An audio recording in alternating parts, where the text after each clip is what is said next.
Okay, we're going to get started. Good evening, and thank you all for joining us tonight. My name is Angela McCabe, and I am the Director of Patient and Family Services at Cooperman Barnabas Cancer Center. I've been here at St. Barnabas Cooperman Barnabas for 28 years. April is Alcohol Awareness Month, so tonight we are fortunate to hear from our RWJBarnabas colleague and expert, Dr. Alexis LaPietra, who will examine the relationship of alcohol use and its role in cancer risk. So before I introduce Dr. LaPietra, I just wanted to kind of give you an overview of the format. As you can see, all of the cameras are off and everybody is on mute. If you have a question, we're asking that you post it in the Q&A and we will address it at the end of the formal presentation. So let's get started.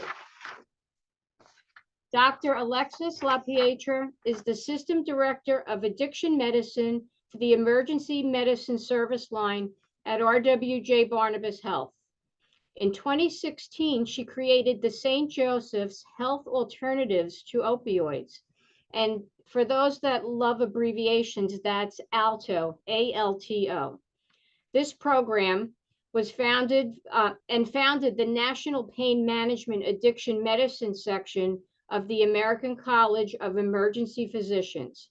She's been involved in multiple nationwide opioid and addiction educational initiatives and is the immediate past chair for the pain and addiction care in the Emergency Department Accreditation Program through the American College of Emergency Physicians. The American College of Osteopathic Emergency Physicians awarded her the Innovation of the Year Award in 2016 and the Willoughby Women in Leadership Award in 2022. Dr. LaPietra's work has been highlighted in multiple academic journals, as well as NPR, NBC, The New York Times, Fox News, The Guardian, and CNN. Her work was the basis for the ALTO Act in the ED. Part of the legislation included in the H.R. 6 Support for Patients and Communities Act, signed into law by President Trump in October of 2018. Currently, she is working on advocacy and education to promote the use of medications for opioid use disorders, harm reduction, and low barrier access to care via local, state, and national programming. And it is now my distinct pleasure to welcome Dr. LaPietra to our virtual podium. Thank you very much, Angela and Sally, and everyone who's joining us this evening for this talk. I've been with the RWJBarnabas Health System for about 10 months. I work very closely with Connie Green and Michael Litter at the Institute for Prevention and Recovery, where I also serve as the medical director, which is a pleasure and an honor to work with our peer recovery team. And I'm excited to be able to talk to you about this topic tonight. To get started, we're going to talk about really what is alcohol. So we know what alcohol is, but the active substance that can cause trouble for us is really ethanol. So when we talk in the hospital setting and when we get lab work, really what we're referring to when we talk about blood alcohol levels is this compound called ethanol. And when we think about all of the alcohol that is available, there is what we call hard alcohol. That's vodka and gin. We also have whiskey and bourbon. We have beers and we have wine. All of this is really created equal. It all relates to ethanol in our bodies and the effects of ethanol on our bodies. So regardless of what alcohol you might drink or you might order, purchase, it really all comes down to that it's the same substance, which is ethanol, that really has the effects on the body. It's not, there's some myths about what maybe wine is better than vodka or vodka is better than Jameson. It's not about the type of alcohol. It's about the ethanol, which is present in all alcoholic beverages. So it's not that I have one glass of wine, so that's different than one shot of vodka. They both have ethanol. What it comes down to in terms of the risk is the amount that you ingest and how frequently you are ingesting it. So not the type, but really the chronicity of use and the amount that you use. Alcohol use is one of the most preventable risk factors for cancer. Unfortunately, there's a lot of information about tobacco. There's been many campaigns over the past many decades, of course, as we become more aware of the harms related to tobacco exposure. There's also a lot emerging about excess body weight, healthy lifestyle. So alcohol is included in the bucket of vices. It's included, although people may enjoy tobacco products and we certainly enjoy eating a variety of different foods, we have to remember that there can be harm, and the same comes along with alcohol. Alcohol accounts for 6% of all of the cancers in the country and 4% of the cancer deaths. So this concept of healthy drinking, when you go online and you start diving into what is healthy drinking, you're going to get some varying information. There's some organizations that will say no drinking is healthy. So if you are not drinking, there really is no reason for you to start. But we know that there are certainly some foods that are not healthy that we may indulge in, we may enjoy. So for those who are choosing to consume alcohol, there are ways in which we can do it in a healthier manner. We can reduce the harm, as opposed to ways that it can be certainly very harmful, and we will talk about that. So when we think about in moderation and what does it mean if we are going to engage or we're going to use this substance, we really want to limit it, and it is based on our biology. So it is based on female and male genetics. Females can drink less than one drink a day. That would be considered healthy, whereas men process alcohol differently biologically. Therefore can drink 2 or fewer drinks per day.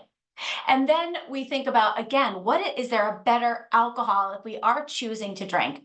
So for a long time, and I remember this, there was a lot of discussion about resveratrol and whether or not red wine or anything that came from grapes was better.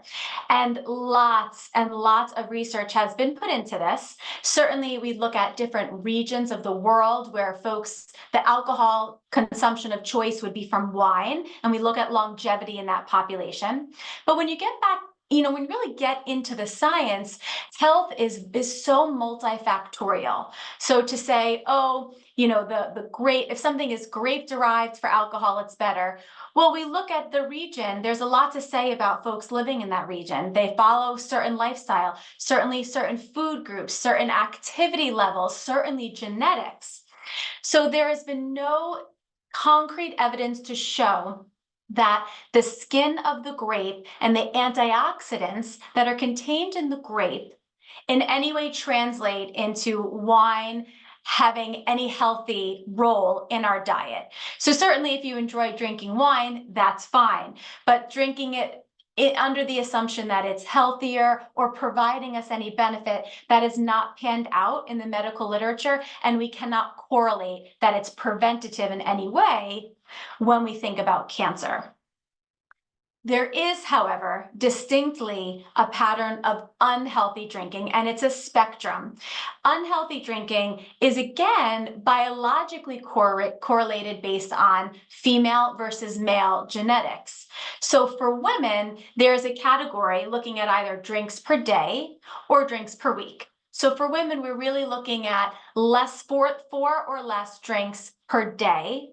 But globally, we want 8 or fewer drinks in the week. And for men, there's a little bit more leeway because of the way they process alcohol. So 5 or fewer drinks in one day, or 15 or fewer drinks in the week. So however you want to categorize the drinking, these are the parameters that are really set forth by the medical field. And although men are more likely to consume larger amounts of alcohol, women absorb and process alcohol differently. They process a little bit slower. So we're going to learn about the metabolites of alcohol and how they play a role in our system. Women process alcohol slower. So the toxic metabolite, the component that causes harm in the alcohol process, that lingers longer for women. So women are processing and metabolizing slower, so they have some more exposure to this toxic compound. Therefore, women have more negative effects from drinking. And that's why you see this distinction between what is healthy or unhealthy. It's really based on the biology, and that it's inherent based on our metabolism and our enzymes. So the metabolism really varies based on the person, and also based on the amount of alcohol they're exposed to and a tolerance that can develop over time. So anybody in the medical field, when people do come in, they might seem altered, they may not be themselves. We're not sure if there were any substances they were exposed to. We sometimes get a blood alcohol level, and that allows us to understand, is this person potentially impaired because they have alcohol in the system or not? If we get blood alcohol levels on folks who drink routinely and they have exposure chronically to alcohol, their blood alcohol level will be high. If we have, maybe a college student who has a lot to drink, they seem very impaired, but their blood alcohol is low.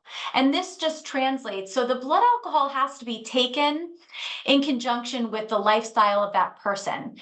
A normal person who drinks alcohol occasionally and they're not drinking every single day, they have not developed this tolerance, they metabolize 1 drink per hour.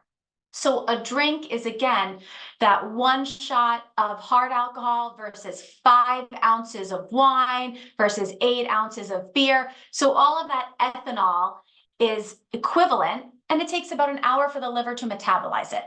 So in someone who's drinking, if you are drinking more than 1 drink per hour, your body is going to they're going to slow down in terms of its ability to break down the alcohol, and you will start to feel the effects of that alcohol. So we believe that 1 drink an hour is safe for most people in terms of the ability to metabolize that fully and not feel the effects of that alcohol building up.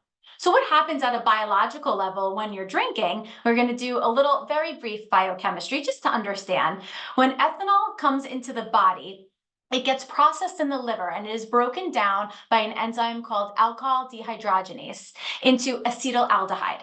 This acetaldehyde, this compound in the middle, is what causes all the ruckus when we are drinking or we see folks who are drinking. The acetaldehyde then gets broken down into acetate by acetaldehyde dehydrogenase, and the acetate is then cleared. So the ethanol and the acetate are not the issue. The issue is this middle compound of acetaldehyde. The acetaldehyde is considered toxic to the body because it does create these reactive oxygen species or free radicals, and we're going to talk about that. But they can be really problematic to the cellular processes of the body, and that's really the problem compound. When you have a lot of acetaldehyde and your body's working hard to metabolize it, it starts to impair other things going on in the body, like absorption of certain vitamins, so specifically vitamins A, B, C, and E. And we know that in folks who have alcohol use disorder or consume really unhealthy amounts of alcohol for a long period of time, they are deficient in many vitamins, and they have the manifestations of those deficiencies. Additionally, specifically for hormones, when we look at estrogen for women, prolonged acetaldehyde levels can impair estrogen in the body, which does, of course, play a role in some breast cancers. Acetaldehyde building up in the body, and again, it not breaking down quickly to acetate, that leads to certain feelings. And many of us may have felt these in the past. They can be uncomfortable, but a lot of acetaldehyde can lead to dizziness. You can have that flushing. You can feel very warm. Some people might even feel a little restless and short of breath. We certainly know people can have headache during drinking, can also have headache after. And then people often will feel some palpitations. This is all that toxic compound lingering in the bloodstream, and the body is working hard to process it, but of course it can become overwhelmed. The reactive oxygen species that build up as a consequence of having the toxic substance, this is where we really get into trouble. So the reactive oxygen species are these unstable charged molecules, and they develop in our body all the time. So our body's constantly trying to deal with reactive oxygen species just from being alive, just from being in our environment. And the body does a really good job, or the body tries to do a really good job of stabilizing via antioxidants. So we talk about making sure we have a healthy, balanced diet, making sure we have antioxidants in our diet, because this is what counteracts our everyday exposure to these reactive oxygen species. So that's really, those are our soldiers fighting against the reactive oxygen species. However, when it comes to alcohol, because of the acetaldehyde, the body becomes overwhelmed and it cannot combat the barrage of reactive oxygen species, and that is what causes cellular damage. So when we have too much oxygen species, the actual lining of the cell, which of course keeps all the contents there, which keeps the cell alive, that cell membrane starts to degrade from just being bombarded with the reactive oxygen, and therefore the cells start to die. And of course, on a very, very microscopic level, couple cells dying, this happens all the time, this happens in our body. But it's the prolonged and the chronic bombardment that causes the issue. And of course, the reactive oxygen species can start to damage DNA and proteins. And that is one component of cancer development, is when the body is asked to turn over DNA so much for so long, it makes mistakes. And the body is good at sensing mistakes and getting rid of those cells or clearing that issue. But again, prolonged exposure over time, it can't keep up with making sure that DNA is in check. And that's when you can start to develop aberrant cells and potentially cancerous issues. So if you think of it as if you're playing tennis, you can volley, for a long time. Your body can deal with the reactive oxygen species, which would be the tennis ball. You can swap them out of the way. You're not going to get injured. When you have a lot of alcohol consumption over a long period of time, your one tennis racket, you can't balance anymore. So the body is it's really trying via antioxidants to get rid of all of these oxygen species that damage DNA, but eventually the system becomes overwhelmed. And that's why alcohol exposure, prolonged alcohol exposure, that's a big part of contributing to cancer development. Cancer has been associated with alcohol has been associated with a variety of cancers. So we're going to talk about the few that are listed here. It has toxic effects on some of the cells of the body, but we'll specifically talk specifically, about the development of cancer in these areas. Oral and throat cancer is one issue, especially when we have ethanol and tobacco together. So this is just for alcohol, but when you combine tobacco and alcohol, specifically because of the mouth and throat becoming in direct contact with the alcohol itself, which has some irritation, and the tobacco smoke, which also has irritation on the cells, this cancer risk is magnified. But when we look simply at alcohol consumption, heavy alcohol consumption, so again, that's over 4 drinks a day for women, over 5 drinks a day for men, that significantly increases our oral and throat cancer risk. And this moderate consumption, which would be less than 4 drinks a day for men, for women, less than 5 for men, that also poses a 1.8 times higher risk of oral and throat cancer. And we look at breast cancer, there's not a big difference between heavy and moderate consumption like there is with oral and throat, but we still see an increase when we are on that heavier side of alcohol exposure. And with liver cancer, there's a lot of issues when it comes to the liver. So for liver cancer specifically, heavy consumption increases 2 times the risk for cancer. But we also know that liver cells are very sensitive to alcohol. And we know that cirrhosis or hardening of the liver can cause significant complications. So the liver should be like Jell-O. It should be kind of smushy and a little bit malleable. when there's a lot of alcohol and other toxins that have to get processed through the liver is really working hard and it starts to burn out a little bit. And the liver then goes from this jello material to more of a brick or a concrete material. And then just the normal blood flow moving through the liver, it can't move very quickly because the liver is very, very tough for the blood to move through. And that's when we have some of these things like buildup of fluid in the abdominal cavity. We have distension of blood vessels in the esophagus, so esophageal varices, development of ascites, and other stigmata of prolonged alcohol exposure. But there are certainly other conditions that can lead to cirrhosis, but alcohol is one of the leading causes. So not only cancer when it comes to liver, but general liver health as well. Colon cancer, again, we have moderate and heavy. You have a spectrum of risk, 1.2 to 1.5 times the risk. And then I want to talk a little bit about genetics in general. So all of us clearly are made very, very differently, and our genetics are not at all within our control, but they certainly play a factor when it comes not only to alcohol metabolism, but also to cancer risk. And lastly, we're going to talk about the development of alcohol use disorder, which is addiction to alcohol. So specifically, for some nationalities, alcohol is really, the genetics play a factor in terms of folks' ability to drink even for enjoyment, let alone drinking to develop cancers or to develop certain issues. For example, East Asian heritage, these folks are not able to easily clear acetaldehyde.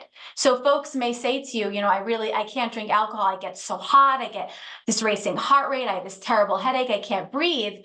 That's a genetic issue. Their body is not able to clear acetaldehyde. So even with a very small amount of alcohol, they are very uncomfortable.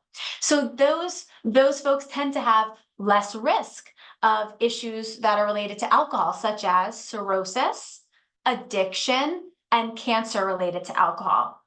And specifically Japanese heritage, folks who do end up drinking, they end up having a higher risk of pancreatic cancer. So they don't clear the alcohol as well if they continue to drink, and despite the flushing and the shortness of breath, they do have an increased risk genetically for pancreatic cancer. And we move into then, we went to our health, we talked about healthy drinking, what that might look like. Unhealthy drinking, we've defined. And now we really have to define alcohol use disorder. So we've talked about cancer. Alcohol use can lead to increased risk for certain types of cancers and certainly certain types of conditions medically. But there is a medical condition, I'll say there's a condition we don't always consider medical, and that's alcohol addiction or alcoholism. So the medical terminology for this is alcohol use disorder, or AUD. This is a chronic medical disease, but for a very long time, probably up until just a decade or two ago, the House of Medicine and really our entire population did not view alcohol use disorder as a medical issue.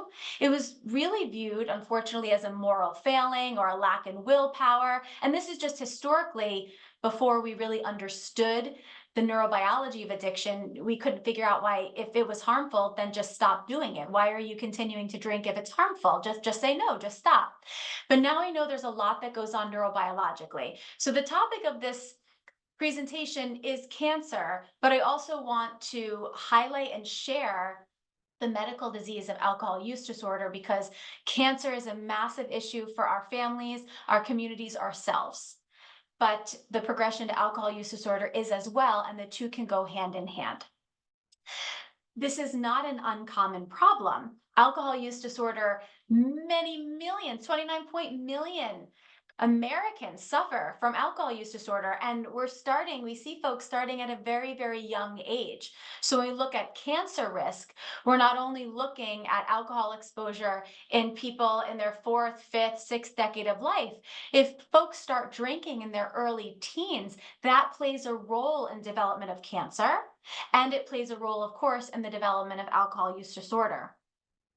And when I spoke earlier about genetics and alcohol metabolism, there's a big role for genetics and the development of alcohol use disorder. And we know a lot of conditions we talk, is it nature or is it nurture?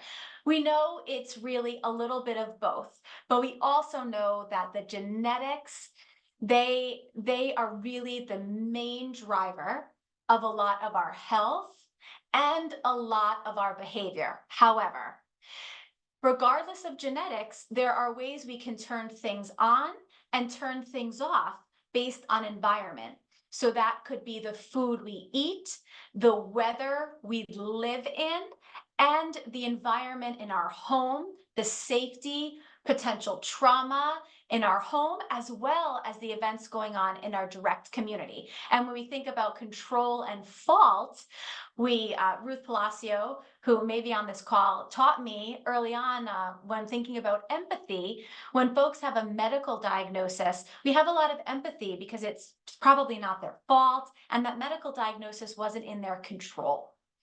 But when we think about being empathetic and really imagining what it's like to be the person that we're speaking to, genetics are not within anybody's control, and they're certainly not anybody's fault.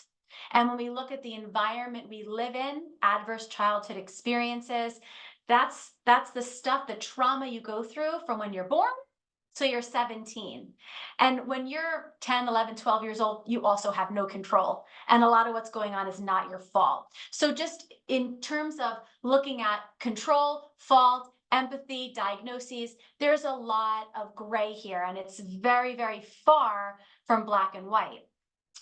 When you drink alcohol, for folks who don't have some of that genetic issue with feeling flushed and dizzy, for a lot of folks, when you drink alcohol, the neurotransmitter GABA gets released in your brain. And that's what makes you feel relaxed or a little disinhibited. And that's kind of what, it's a social lubrication. People might feel a little bit more bold when they're out and they want to dance. That's the GABA. So that neurotransmitter normally is at a certain level, but with alcohol, it brings it higher. And that can feel really good. So people will feel euphoric. They'd like to feel that feeling again when they're celebrating. They'd like to feel that in celebration. However, based on genetics and based on environment, people can continue to seek that feeling and can really not stop from going back or drinking a little too much despite negative consequences. And that's when we move over into addiction. And then we know that people are drinking, but they're not really having fun. They may start off with the best intention to have a drink or two, but before we know it, there's harm. They are in trouble with the law. They have lost their car. They are not showing up for work. They are making mistakes at work. Their family is seeing issues. Their family is no longer speaking to them. And in the world of addiction, you would say, or in the world in general, you would say, then stop. There's bad things happening. Just stop. But we know it's not that easy, and that people continue to use alcohol and use other substances despite this harm. And this goes back to the neurobiology. So as our brain continues to see all this GABA and this euphoria, the brain really, it wants more of that. We are pleasure-seeking creatures, and the primitive areas of our brain want to feel pleasure. So we start to develop these different behavioral pathways when we're exposed to alcohol over and over and over again, instead of getting up, going to work, reporting, doing our duties, going home, taking care of our kids or our spouses or our parents. We start to develop this pathway where we don't go to work, where we don't take care of the kids, where we don't show up and have the responsibilities or take care of our responsibilities, but we can't seem to get back on that paved path. So the neurobiologic changes that happen bring us over into this new pathway that did not exist before. And the person we were and the behaviors we were used to, they shrink away, and this new pathway of use develops, and it becomes a compulsion. Like an obsessive compulsive disorder, this compulsion, this involuntary drive to continue to drink, despite knowing you're on the wrong path. You just can't stop. And an analogy that I use is to explain kind of this horse is your primitive brain. It's very strong, but we're intelligent creatures and we have this executive area of our brain, the prefrontal cortex. So we have these reins on our primitive brain and we can really pull back on our behaviors. So if you want to get up and you want to leave work because you're just dying for a coffee, even though you have a deadline, you've got to reel that in. You negotiate with different areas of your brain and you say, no, I'm not going to get up. I'm not going to go indulge in that delicious cappuccino I want. I'm going to sit here and I'm going to finish my work. And we do this all day, negotiating these behaviors. And someone who has alcohol use disorder or any really substance use disorder, opioids, methamphetamine, benzodiazepines, when these neurobiologic changes happen and you're going off on this new pathway, that primitive brain really takes over. It's strong. It's been around for a long time evolutionarily, and our ability to hold those reins and stay in control and be executive falls away. We do not, the reins or the brakes of our car, our anterior cingulate gyrus, they fall offline. And now we have this inclination to do something and we just do it. And it just becomes impulsive and compulsive and we can't stop. The other piece of alcohol use is this social aspect. So when people drink, they feel very social. But when people develop alcohol use disorder, they actually start to become more isolated, which is the opposite. So instead of meeting and gathering, people might drink alone. They might drink in the morning before their kids get up just to feel normal, to get through their day. The medial orbital frontal cortex is our social connection in our brain. And this is the excitement we see when we see our parents or our family or our dog or our partner or coworkers. We want to see these people.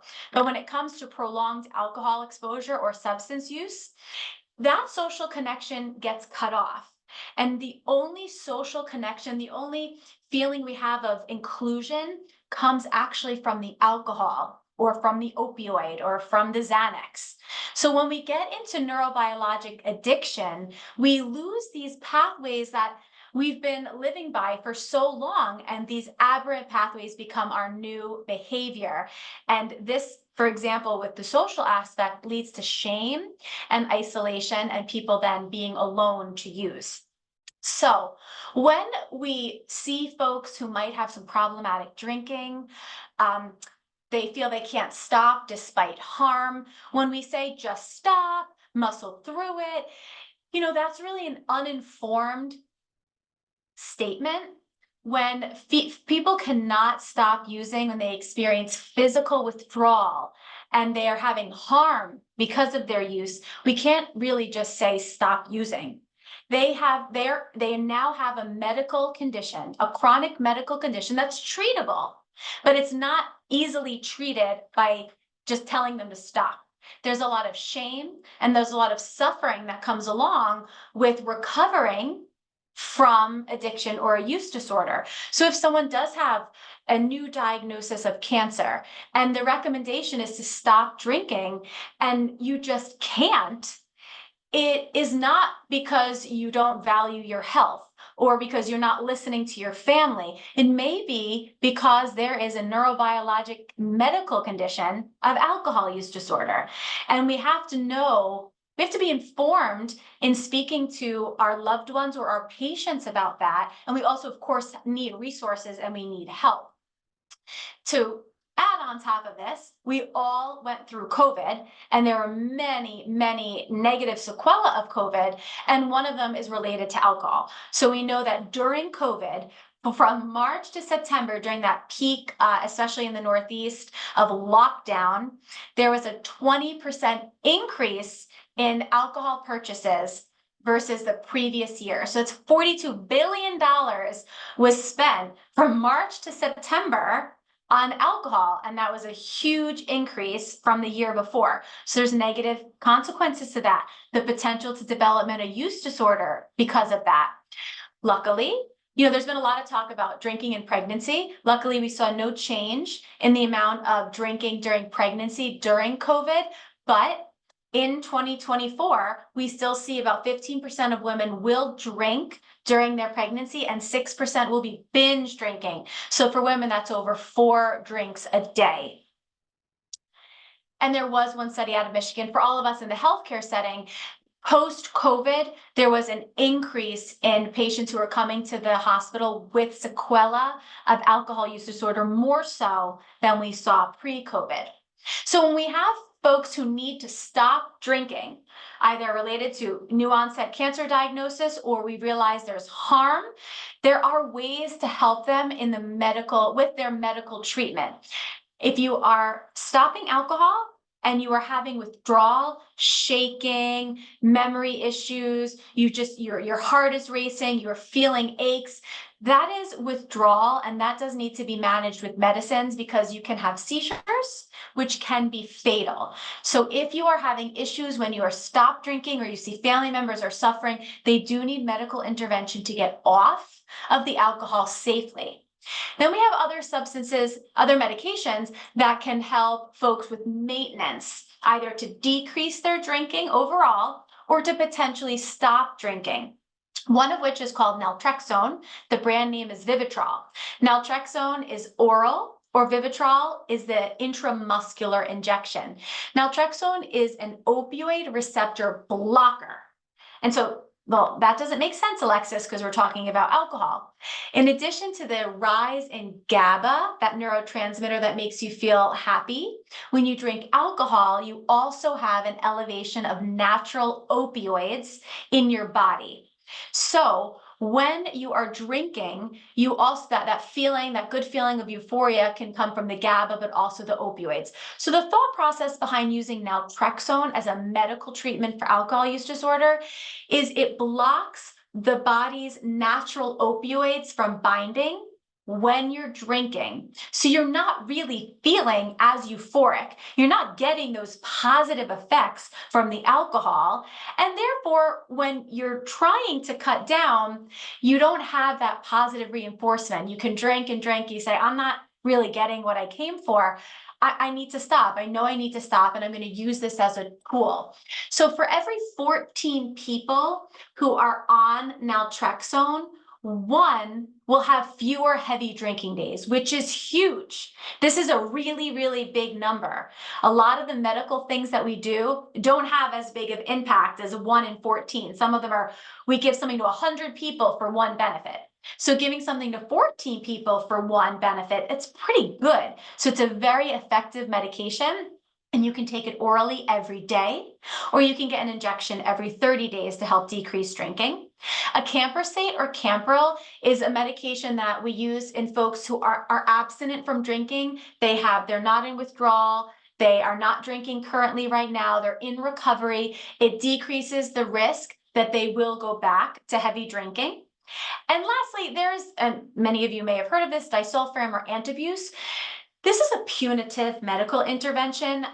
When you take it, if you then drink, it makes the acetaldehyde build up a lot, and it makes you very, very, very sick. So a lot of vomiting, you feel terrible. So it's supposed to negatively reinforce the drinking. So if I take the disulfiram and I drink, I'm gonna pay for it.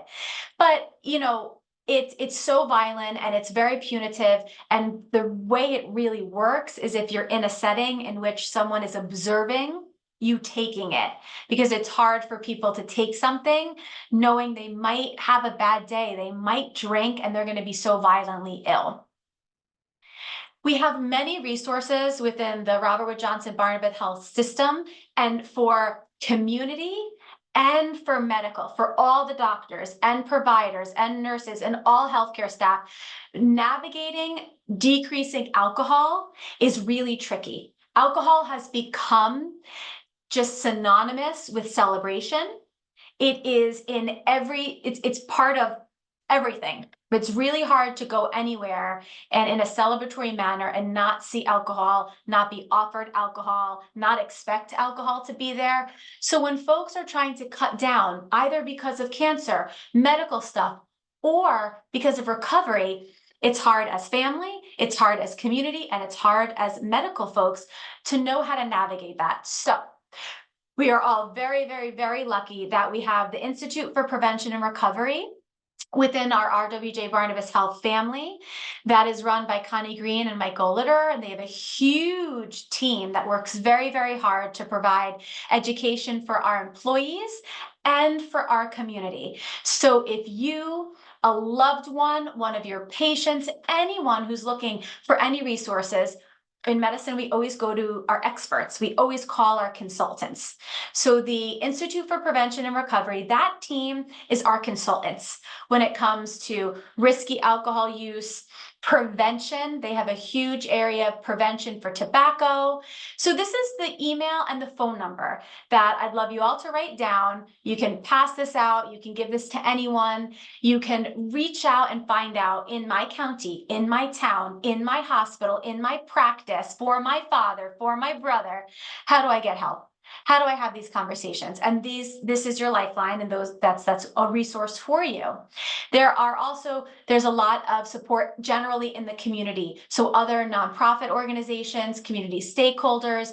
This is the New Jersey website to find out what are our community resources for assistance with alcohol-related issues, questions, concerns. And lastly, stigma kills. And what do I mean by that? We all have ways that we feel about certain behaviors, and that can really be harmful when we're interacting with our family. And it's not always, it infrequently is intentional, but to take a look at ourselves and to think about having empathy when we look at all of the different human beings in our lives, whether it's our family, our community, our patients, and trying to empathize or imagine what it would be like to be in their shoes, whether or not it's a cancer diagnosis, whether or not it's an issue with alcohol, whether or not it's an issue with drug use. There's a lot of shame, and we have to have empathy for everyone who is suffering in whatever way it is, medical, addiction, etc. So remembering to approach with empathy, with kindness, and having an open mind. We know that when folks come to family, and when they come to the healthcare setting, if they're going to feel shame, if they know they're going to feel stigma, they are not going to come. Because a lot of us have shame self-imposed that's very, very heavy. So we've got our own shame, and then we go to our safe place, our family or our healthcare provider, and then we're going to get another dose of shame. Like, I don't need that. I'm already in the hole. I don't need to be put further down. So I've used the analogy of church and state, not in a religious sense of church, but that family, healthcare, community should be church, meaning come as you are. Our doors are open. We do not have stigma. We recognize we have stigma, and we're really working hard to not. So let's have a conversation. Let's be transparent. But if our community, our family, our patients are not going to come to us because of our attitudes and our stigma, then that could potentially lead to very bad outcomes and certainly can lead to death. So we have to try and realize our stigma, realize our the issues we might have, the way we're perceiving things, and have a fresh start. And we never know when we may be the light for someone to come in and really be able to unload or to be able to be vulnerable with us. And when it comes to healthcare and community, this is where people should be going. If not us, then who? So just trying to advocate for awareness, empathy, and reduction of stigma in all of our medical diagnoses, and of course, all of our behavioral health diagnoses as well. And those are references if you'd like them. And that's all I have for now. Thank you. So thank you so much, Dr. LaPietra. That was a wonderful presentation, and you covered such an enormous amount of content. I thank you for that. I wanted to say that it's very important. This is a topic that's not easy for people to approach. It's not something that people openly share with their loved ones, never mind their healthcare team. So I'm really encouraging everybody on the call, if this is something that you're struggling with, there's got to be somebody that you're going to take that little bit of a risk and maybe share some of your struggle with. So I'm putting myself out there as your kind of anchor. You know, I'm always available to talk with anyone. My number is 973-322-2668. And I also encourage you that maybe it wouldn't be me that you choose to make that first phone call to, but perhaps you might decide to talk to your physician, a trusted nurse, a social worker, a chaplain. There's so many people on the support team. There's a lot of people in your life. So I want you to think about that. I think that one of the things that struck me, doctor, was that, you know, alcohol is such an integral part of life, and it's sometimes very hard to delineate what's right and wrong and what to drink. And I think you covered it beautifully with the different kinds of drinking that can go on. You know, I always hear from people, I'm okay, I drink, you know, red wine. And I think a lot of that is based on family values and culture and what we've been taught, you know, in our lifetimes.